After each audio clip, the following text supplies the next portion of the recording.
Hello, ಎಲ್ಲರಿಗೂ ನಮಸ್ಕಾರ. Welcome back to our YouTube channel. ನಾನು ಕನ್ನಡ ಬ್ಲಾಗ್ಸ್. ಇದು ಬಂದುಬಿಟ್ಟು ಶನಿವಾರದ ಬ್ಲಾಗ್. ಬೆಳಗ್ಗೆ 5 ಗಂಟೆಗೆ ಎದ್ದು ನಾನು ಕೆಲಸಕ್ಕೆ ರೆಡಿಯಾಗಿ ಆಫೀಸ್ಗೆ ಹೋಗಿ ಆಫೀಸ್ ಮುಗಿಸ್ಕೊಂಡು ಮಧ್ಯಾಹ್ನ ಬಂದೆ. ಸೊ ನನ್ನ ತಂಗಿ ಮನೆಗೆ ಹೋಗಬೇಕಿತ್ತು. ಅಷ್ಟರೊಳಗೆ ನಮ್ಮ ಅಮ್ಮ ನನ್ನ ತಂಗಿನೂ ರೆಡಿಯಾಗಿ ಬಂದಿದ್ದರು. ಸೊ ಅಲ್ಲಿಂದ ಹಂಗೇ ಆಫೀಸಿಂದ ಬೆಂಗಳೂರಿಗೆ ಹೋಗೋಕ್ಕೆ ರೆಡಿ ಆದವು.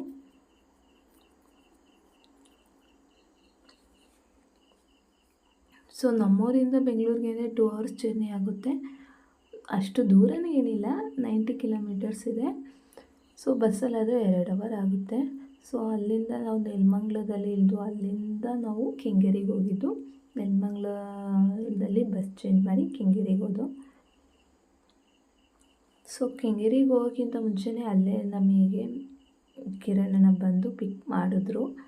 ಸೊ ಅಲ್ಲಿ ತಾವರೆಕೆರೆ ಅಂತ ಊರಿದೆ, ಅಲ್ಲಿಂದನೇ ಪಿಕ್ ಮಾಡಿದ್ರು. ಅದಾದಮೇಲೆ ನಾವು ಅವ್ರ ಒಂದು ಇದರಲ್ಲೇ ಕಾರಲ್ಲೇ ಮನೆಗೆ ಹೋದ್ಮೇಲೆ ಒಂದು ಸ್ವಲ್ಪ ಸುಧಾರಿಸ್ಕೊಂಡು ನನ್ನ ಮಗಳು ಮ್ಯಾಗಿ ಬೇಕು ಅಂತಿದ್ಲು. ಮ್ಯಾಗಿ ಮಾಡಿಕೊಟ್ಟು ನಾವು ಕಾಫಿ ಎಲ್ಲ ಮಾಡ್ಕೊಂಡು ಕುಡಿದು.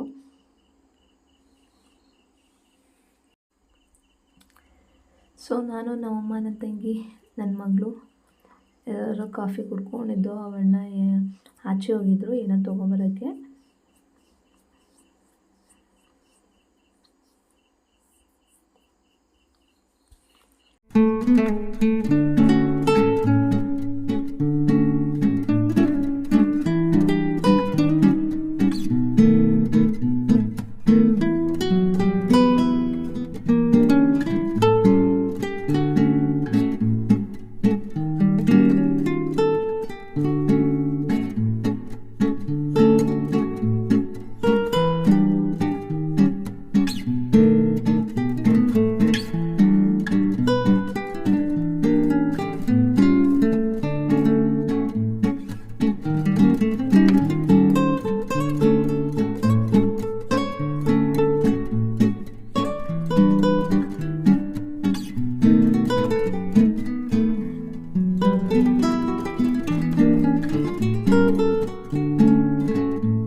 ಅದಾಗ ಒಂದು ಸ್ವಲ್ಪ ಹೊತ್ತಿಗೆ ಅಲ್ಲಿ ತುಂಬ ಮಳೆ ಬರೋ ಹಂಗಾಗಿತ್ತು. ಮಳೆ ಬರ್ತಾಯಿತ್ತು, ಆಲ್ರೆಡಿ ಮಳೆ ಬರ್ತಾಯಿತ್ತು ಶನಿವಾರ ಸಂಜೆ ಬೆಂಗಳೂರಲ್ಲಿ.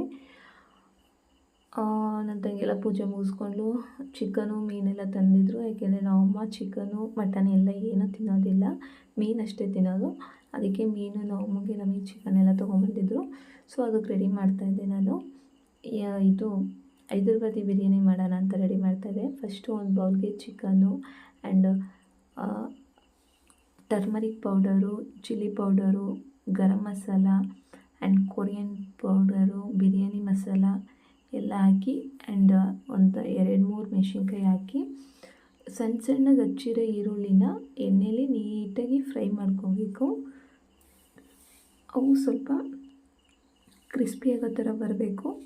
ಬಟ್ ಅವತ್ತು ಮಳೆ ಬರ್ತಿದ್ದಕ್ಕೆ ಕರೆಂಟೇ ಇರಲಿಲ್ಲ. ಕರೆಂಟ್ ಹೋಗ್ಬಿಟ್ಟಿತ್ತು, ಕತ್ಲೆ ನನಗೆ ಕಾಣಲೇ ಇಲ್ಲ. ಈರುಳ್ಳಿ ಎಲ್ಲ ಒಂದು ಸ್ವಲ್ಪ ಸೀದ್ಬಿಡಂಗೆ ಆಗ್ಬಿಟ್ಟಿದ್ದು. ಸೊ ಸೀದಿದ್ದಕ್ಕೆ ಅಷ್ಟು ಚೆನ್ನಾಗಿ ಟೇಸ್ಟ್ ಬರಲಿಲ್ಲ. ಅದೆಲ್ಲ ಆದಮೇಲೆ ಮೊಸರು ಹಾಕಬೇಕು. ಮೊಸರು ಆ್ಯಂಡ್ ರುಚಿಗೆ ತಕ್ಕಷ್ಟು ಉಪ್ಪು ಹಾಕ್ಕೊಂಡು ಎಣ್ಣೆ ಹಾಕ್ಕೊಂಡು ಕಲಿಸ್ಕೊಂಡು ಒಂದು ಅರ್ಧ ಗಂಟೆ 1 ಅವರ್ ನೀಟಾಗಿ ಮ್ಯಾರಿನೇಟ್ ಆಗೋಕ್ಕೆ ಬಿಡಬೇಕು.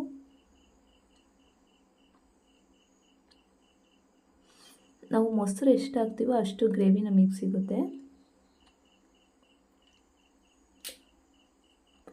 ಸೊ ಅದಾದಮೇಲೆ ಈ ಕಡೆ ನಾನು ಫಿಶ್ ಕಬಾಬ್ ಮಾಡೋಣ ಅಂತ ಫಿಶ್ ಕಬಾಬಿಗೆ ಎಲ್ಲ ರೆಡಿ ಮಾಡ್ತಾಯಿದ್ದೆ.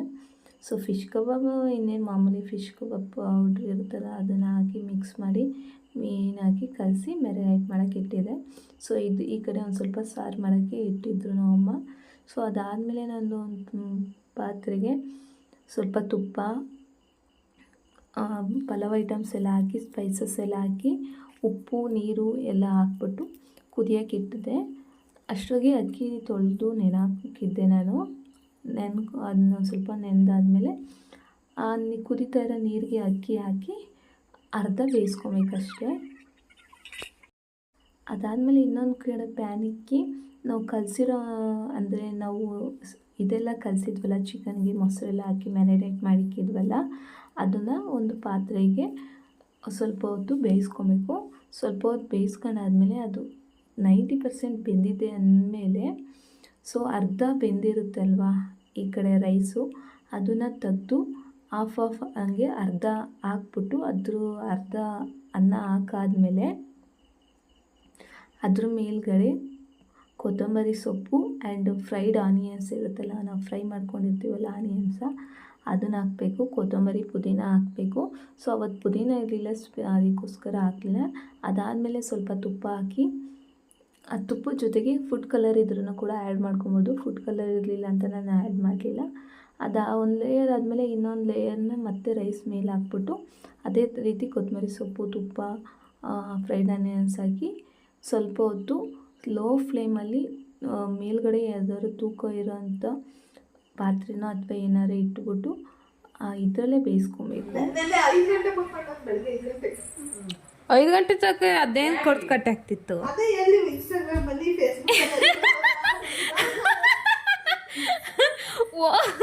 ನಾನು 11 ಗಂಟೆಲೇನೋ ವಾಟ್ಸಪ್ ಇದು ಇನ್ಸ್ಟಾಗ್ರಾಮ್ ಅಲ್ಲ ಫೇಸ್ಬುಕ್ ಅಲ್ಲ, ಇದೇ ಕಿರಣ್ ಯಾವತ್ತೂ ಇಲ್ಲಿ ಸ್ಟೇಟಸ್ ಹಾಕ್ಬಿಟ್ಟೈತೆ ಅಂತ ತೆಗಿತೀನಿ. ಏನ್ ಜನುಮದ ಜೋಡಿ ಬರ್ತಾವ್ರೆ. ಯಾವ ಸಾಂಗು ಗುಣೆ ನಾನ್ ಯಾಕಪ್ಪ ಈ ಪಾಟಿ ಪ್ರೀತಿ ಕರಿತಾ ಇದ್ದೆ ಅನ್ಕೊಂಡೆ.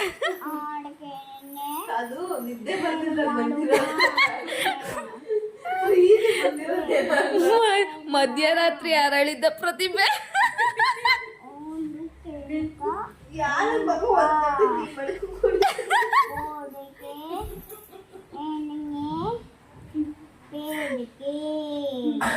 ಅಯ್ಯಪ್ಪ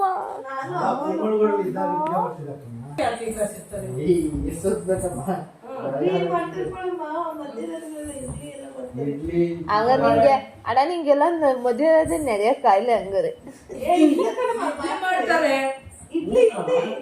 ನೈಟ್ ಶಿಫ್ಟ್ ಅವರು ಕ್ಯಾಬ್ ಓಡಿಸೋರೆಲ್ಲ ಇನ್ನೆಲ್ ತಿಂತ ನಿಮ್ಮ ಮನೆಗೆ ಬರ್ತೀನಿ. ನಿಮ್ಮ ಅಪ್ಪ ಅಲ್ಲಿ ಮಡ್ಗೋನ ಹೋಟ್ಲ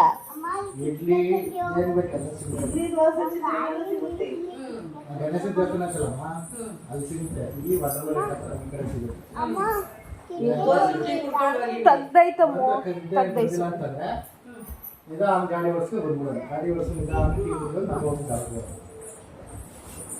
ಮಧ್ಯರಾತ್ರಿ ಅರಳಿದ ಪ್ರತಿಭೆ.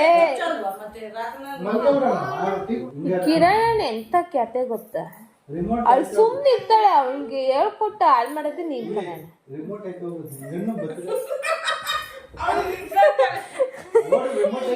ಹೋಗಮ್ಮ, ಅಲ್ಲಿಗೆ ರಿಮೋಟ್ ಇಕ್ಕೈತಂತೆ. ಕರೆಂಟ್ ಬರಲಿಲ್ಲ. ಶನಿವಾರ ನೈಟು ಬಿರಿಯಾನಿನೇ ಮಾಡಿಕೊಂಡು ಫಿಶ್ ಕಬಾಬ್ ಮಾಡಿಕೊಂಡು ತಿಂದು ಊಟ ಮಾಡಿ ಮಲ್ಕೊಂಡು, ನಮ್ಮಮ್ಮ ಸಾರು ಮಾಡೋಕ್ಕೆ ಕರೆಂಟೇ ಇರಲಿಲ್ಲ. ಹಾಗೆ ಬೆಳಗ್ಗೆ ಸಾಂಬಾರು ಇತ್ತು ಅಂತ ಅದರಲ್ಲೇ ತಿಂದು. ಸೊ ಬೆಳಗ್ಗೆ ಎದ್ದು ಪೂರಿ ಸಾಗು ಮಾಡಿಕೊಂಡು ತಿಂದು. ಸಾಗು ಬಂದ್ಬಿಟ್ಟು ಬಾಂಬೆ ಸಾಗು ಮಾಡಿದ್ದೆ ನಾನು. ನಮ್ಮಮ್ಮ ಪೂರಿ ಮಾಡಿದ್ರು. ಸೊ ಬೆಳಿಗ್ಗೆ ತಿಂಡಿ ತಿಂದು ಒಂದು ಸ್ವಲ್ಪ ಹೊತ್ತು ಮಾತಾಡ್ಕೊಂಡು ಕೂತ್ಕೊಂಡಿದ್ದು. ಆಮೇಲೆ ಅಡುಗೆಗೆ ರೆಡಿ ಮಾಡಿಬಿಟ್ಟು ಮಧ್ಯಾಹ್ನ ಅಡುಗೆ ಊಟ ಮಾಡಿಕೊಂಡು ರೆಡಿ ಆದೋ ಊರಿಗೆ ಹೋಗೋಣ ಅಂತ. ಸೊ ಯಾಕೆಂದರೆ ನನಗೆ ಆಫೀಸ್ ರಜೆ ಇರಲಿಲ್ಲ. ಆಗಲೇ ತುಂಬ ಸರಿ ರಜೆ ಹಾಕ್ಬಿಟ್ಟಿದ್ದೀನಿ. 5 ದಿನ ರಜೆ ಹಾಕಿದ್ದೀನಿ. ಈ ಸತಿ ಹಬ್ಬ ಹುಷಾರಿಲ್ಲ ಅಂತೆಲ್ಲ ಸೇರಿಕೊಂಡು ಅದಕ್ಕೋಸ್ಕರ ಆಫೀಸ್ಗೆ ಹೋಗೋಣ ಅಂತ ಹೋಗ್ಬೇಕಿತ್ತಲ್ಲ ಅಂದ್ಬಿಟ್ಟು ಅವತ್ತೇ ಬಂದುಬಿಟ್ಟು ಭಾನುವಾರ ಸಂಜೆ. ಸೊ ಅಲ್ಲಿಂದ ಬರಬೇಕಾದ್ರೆ ತಾವರೆಕೆರೆಯಲ್ಲೇ ಹೂವು, ಫ್ರೆಶ್ ಹೂವು ಎಲ್ಲ ಸಿಗ್ತಾಯಿತ್ತು. ತುಂಬ ಕಮ್ಮಿ ಬೆಲೆ, kg 50 ರೂಪಾಯಿ ಅಂತಿದ್ರು. ಅದಕ್ಕೋಸ್ಕರನೇ ಅಲ್ಲ ಹಬ್ಬಕ್ಕೆ ಹೆಂಗೂ ಆಗುತ್ತೆ ಅಂದ್ಬಿಟ್ಟು ಅಲ್ಲಿಂದಲೇ ಹೂವು ತಗೊಂಡು ಮನೆಗೆ ಬಂದು. ಸೊ ಅಲ್ಲಿಂದ ನೆಲಮಂಗ್ಲಕ್ಕೆ ಬಂದುಬಿಟ್ಟು ನಮ್ಮೂರು ಬಸ್ ಹತ್ಕೊಂಡು ಬಂದು. ಸೊ ಇಷ್ಟೇ ಅವತ್ತಿನ ವಿಡಿಯೋ. ಈ ವಿಡಿಯೋ ಇಷ್ಟ ಇದೆ ನಿಮಗೆ, ಪ್ಲೀಸ್ ಲೈಕ್ ಮಾಡಿ, ಶೇರ್ ಮಾಡಿ, ಕಮೆಂಟ್ ಮಾಡಿ. ಆ್ಯಂಡ್ ಇನ್ನೂ ಯಾರೆಲ್ಲ ನನ್ನ ಚಾನಲ್ ಸಬ್ಸ್ಕ್ರೈಬ್ ಮಾಡ್ಕೊಂಡಿಲ್ಲ ಪ್ಲೀಸ್ ಸಬ್ಸ್ಕ್ರೈಬ್ ಮಾಡ್ಕೊಳ್ಳಿ. Thank you so much.